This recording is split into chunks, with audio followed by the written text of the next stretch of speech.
So the perils of perception is talking about perception, what perception is, but the peril isn't from what you think perception is. The peril of perception is what it actually is, and that's the most interesting and could be the scariest part. So it's like taking the red pill or the blue pill. You know, if you come to the event and take the red pill, I can't guarantee you, all the answers and and happiness, but it will be the truth, and that may be scary for some people.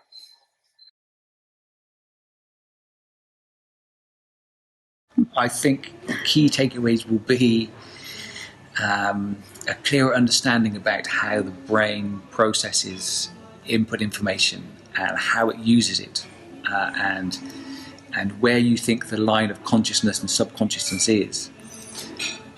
So I think, that would be the most interesting thing, and then what you can do with it, how you can use that information to benefit yourself and the clients.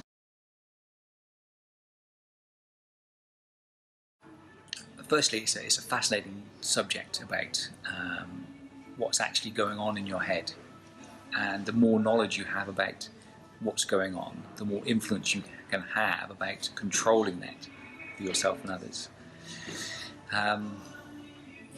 And why would we do that? I mean, we do that as therapists. We try and educate our clients as best we can about what's happening in their lives and in their bodies and minds. So to actually get to the actual nub of perception, and perception covers everything. We perceive, all the things around us, and that influences the choices we make, the goals we go for, how we feel, our emotional states. And if we can actually, learn about how that actually works, we have more control over it.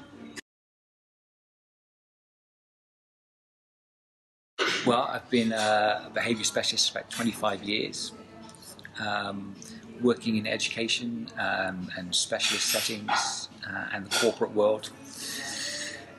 I worked in it a long time with general strategies and ideas and things that were coming out to trial. And it got to a stage around 10, 11 years ago where you realise, well, what is it? What is it that actually works? What is going on up there that makes these strategies work or not work, or work for that person and not work for that person?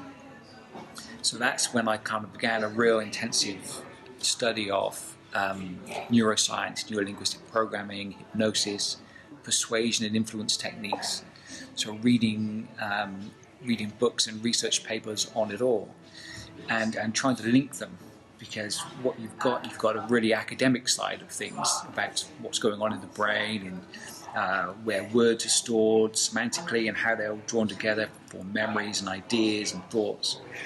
But you've also got the practical side, to the people who are using this, so salesmen, so influence techniques, persuasion techniques of entrepreneurs, of car salesmen, of these people that are using techniques to get into people's heads, to make them do things, to try and link them all together is fascinating. To actually get to the nub of, okay, so this is what somebody's doing to persuade somebody to do something, and this is the mechanics of what's actually going on in their brain to make them do that. And so to have that linked together, you've got the knowledge of how to do something and what to do and why it works as well.